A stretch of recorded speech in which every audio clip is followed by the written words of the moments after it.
अस्सलाम वालेकुम सामाइन।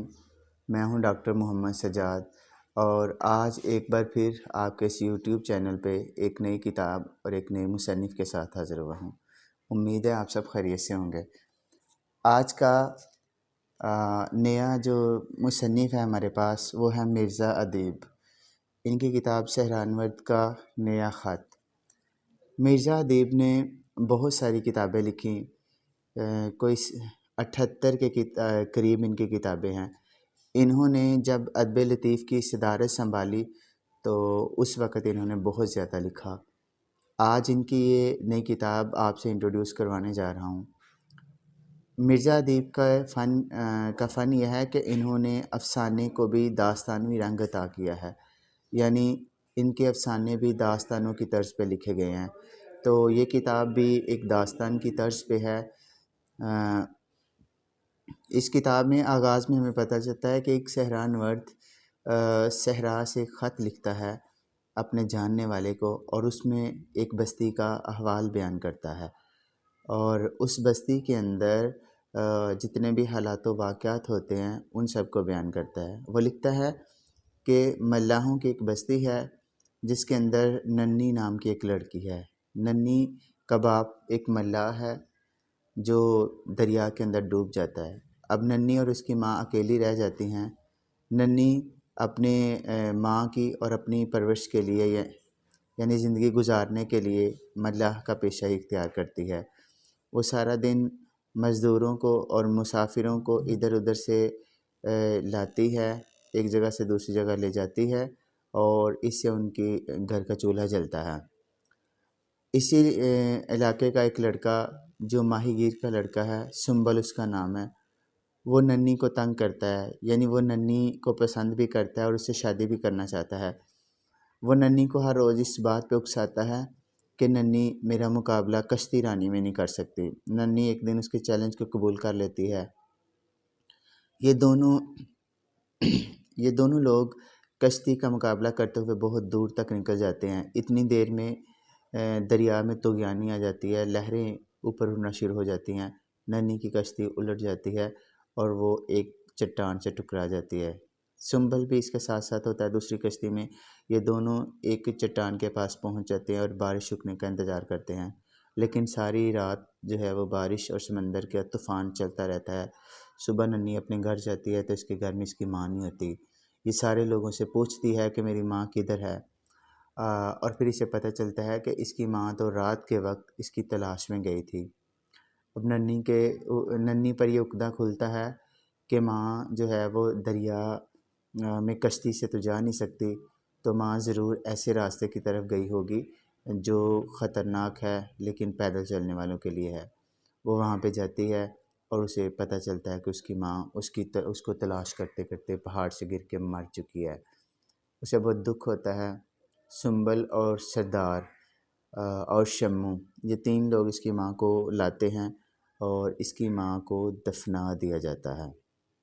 नन्ही को ये बात बड़ी तकलीफ़देह लगती है कि उसकी माँ चली गई है और सिर्फ़ इस वजह से कि अंधेरी रात में मेरी माँ रास्ता भटक गई थी। अब वो इस बात का तहैया करती है कि वो अब किसी और मुसाफिर को भटकने नहीं देगी बल्कि भटके हुओं को राह दिखाएगी। इस काम के लिए हर रोज़ नन्ही अपनी लालटेन उठा के पहाड़ों में निकल जाती है और वहाँ पे आवाज़ लगाती है, आजा आजा। तो जो भी भटका बुला मुसाफिर होता है, जो रास्ता भूल जाता है अंधेरी रात में और तूफ़ानों में, वो उस आवाज़ को सुन के उसकी पैरवी करता है और इस तरह वो बच जाता है। एक रात नन्ही इसी तरह आवाज़ें लगाती है कि एक शख्स उसके सामने नमूदार होता है। इस शख्स का नाम हामू है। ये शख्स हामू एक और बस्ती का है जो अपने मामा के पास जा रहा होता है लेकिन अपना रास्ता भूल जाता है। नन्ही उसकी मदद करती है, उसको रास्ता दिखाती है, उसे रास्ते पे ला के तो कहती है अब तुम अपनी बस्ती में चला जाओ। लेकिन वो लड़का मन ही मन में नन्ही को पसंद करने लगता है और वो कहता है मैं नहीं जाऊँगा।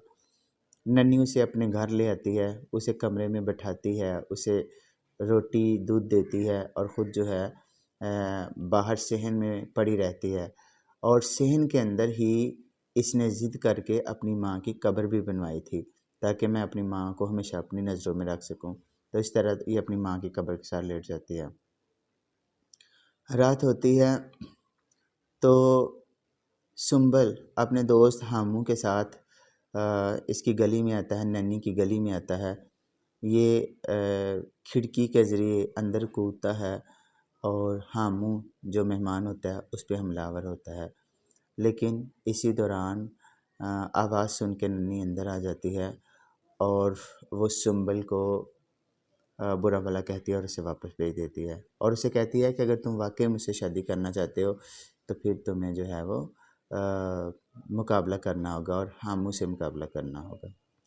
दूसरी तरफ हम सुंबल जाके सरदार को ये बात बताता है कि नन्ही ने अपने घर में एक अजनबी मेहमान को रात को ठहराया हुआ है। सरदार को ये बात बुरी लगती है कि एक अकेली लड़की ने एक नौजवान को अपने यहाँ ठहराया हुआ है।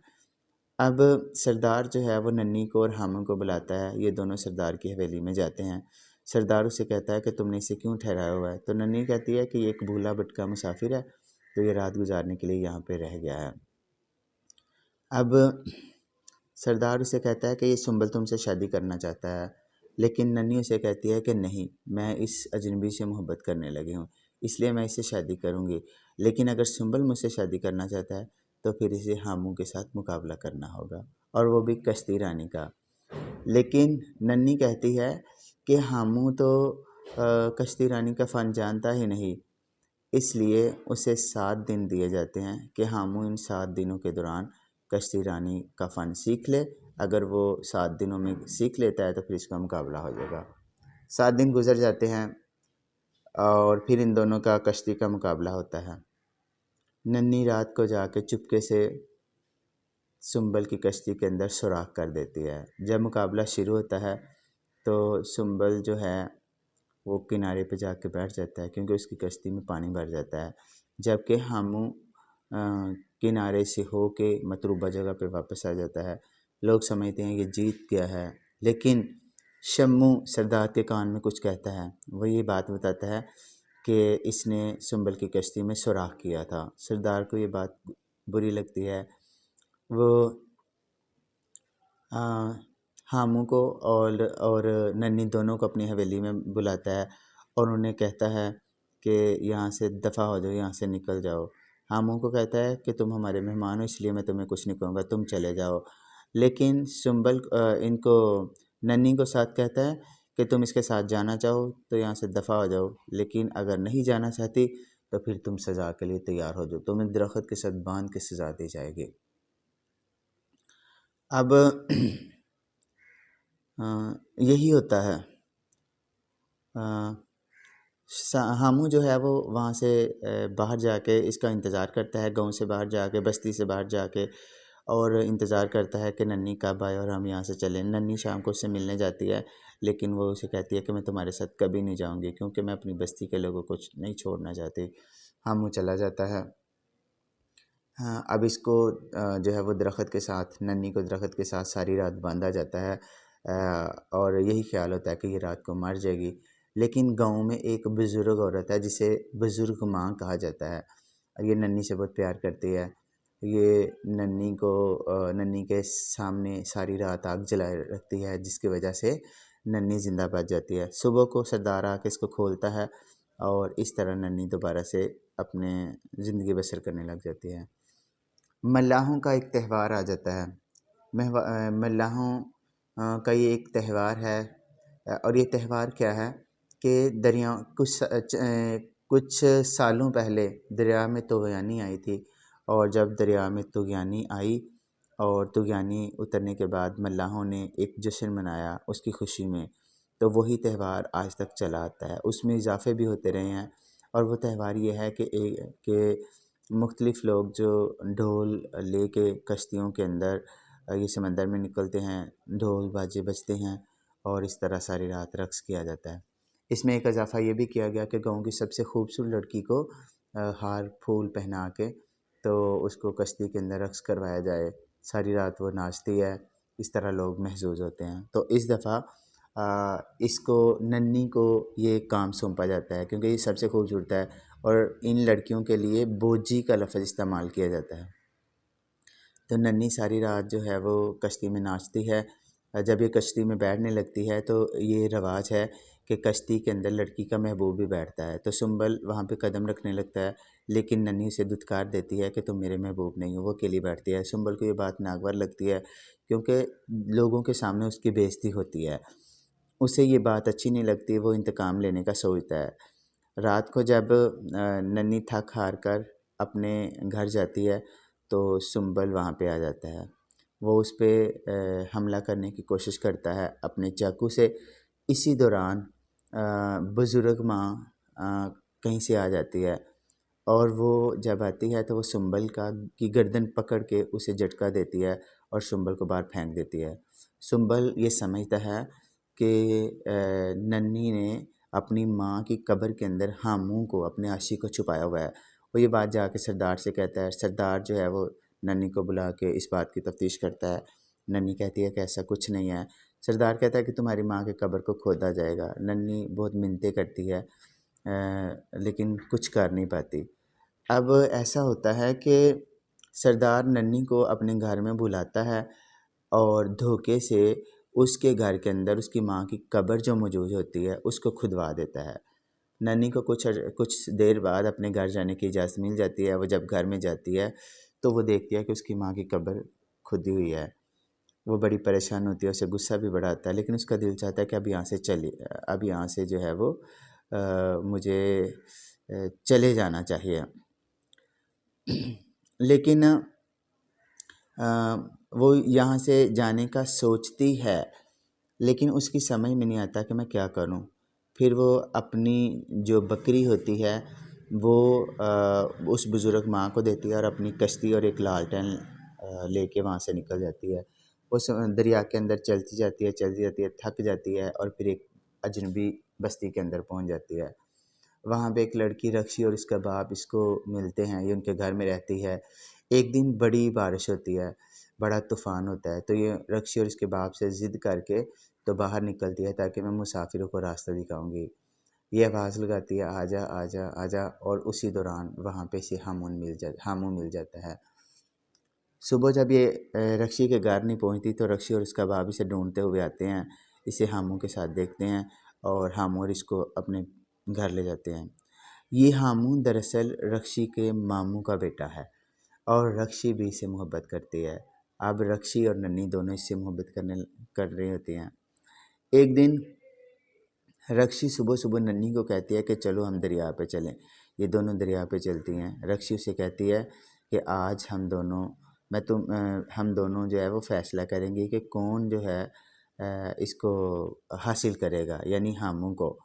तो रक्षी उसे एक बात बताती है, कहती है कि हम दोनों आंखें बंद करके चलेंगे, तो जो समंदर दरिया में गिर गई वो गई, और जो नहीं है गिरेगी तो वो हामू से शादी कर लेगी। नन्ही कहती है नहीं, ऐसे नहीं, तुम अगर शादी करना चाहती हो तो तुम ले लो हामू को, कोई बात नहीं है। नन्ही वहाँ से चली जाती है हामू को बताए बगैर। अब वो दरिया में घूम रही होती है। इसी दौरान उसे अपनी बस्ती के कुछ मल्लाह नज़र आते हैं।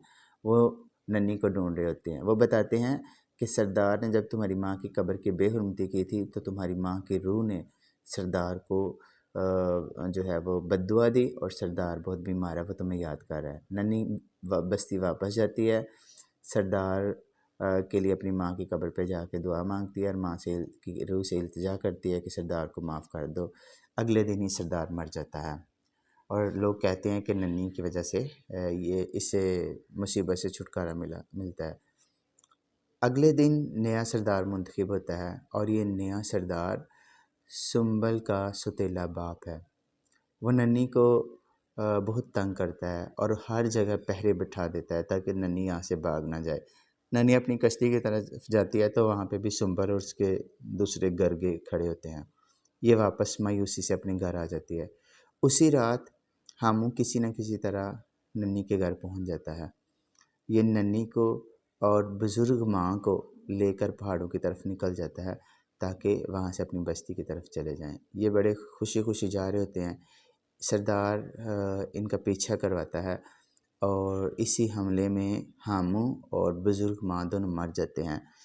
जो हमले वाले होते हैं वो भी मर जाते हैं और सिर्फ नन्ही बचती है। नन्ही अपनी लालटेन उठाती है और एक नई सफ़र की तरफ रवाना हो जाती है।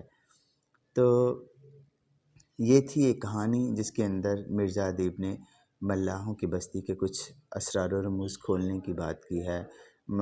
और मल्लाहों की ज़िंदगी, दरिया की तुग़यानी, मल्लाहों की सख्तियाँ, उनका कल्चर, उनके रवाज, मोहब्बत, नफ़रत की जंग, और एक और लड़की के अज़्म व हिम्मत की दास्तान इस किताब के अंदर रकम है।